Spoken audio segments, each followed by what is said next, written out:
activité, ma mission est composée à la fois de tâches qui prennent beaucoup de temps mais qui sont très anticipables et de micro-tâches qui ne sont pas du tout anticipables.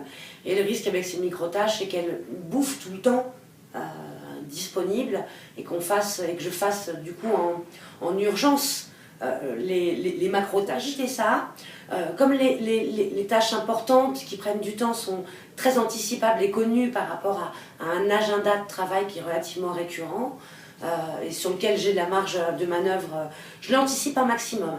Et dès que je sais qu'un événement va arriver, j'anticipe à minima, alors ça va dépendre des tâches, hein, mais c'est ne serait-ce qu'une semaine à l'avance, mais si je le peux même 2 mois à l'avance, en tâchant d'estimer de façon la plus réaliste possible le temps dont je vais avoir besoin, et je le planifie très en amont pour qu'il soit bloqué dans mon agenda.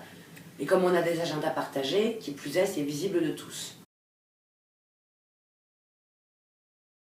Alors on n'est jamais certain que ce soit réaliste à 100%. Alors, pour moi, le premier facteur clé, c'est l'habitude.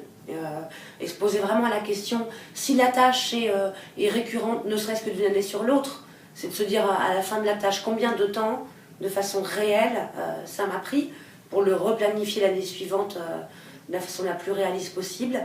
Sur des nouvelles tâches, maintenant, ce que je fais, c'est que je vais voir des collègues et je leur demande combien de temps tu prends pour faire ça. Et j'essaie de me benchmarker sur plusieurs personnes, des gens dont je sais qu'ils travaillent plutôt de la même façon que moi, et de gens dont je sais qu'ils vont travailler soit beaucoup plus vite, soit beaucoup moins vite, de façon à ce que j'ai un échantillon qui puisse m'aider à vraiment bien estimer mon temps.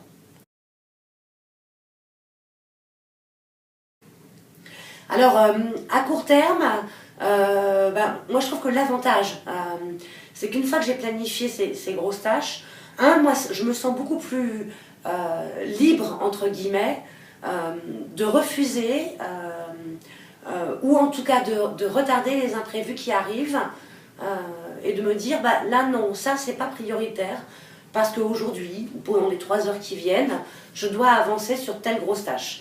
Donc moi ça me permet vraiment ça, c'est de savoir où sont et à quel moment faire mes gros cailloux et comment ne pas faire l'impasse dessus. Et ça me permet de bien arbitrer les imprévus qui arrivent.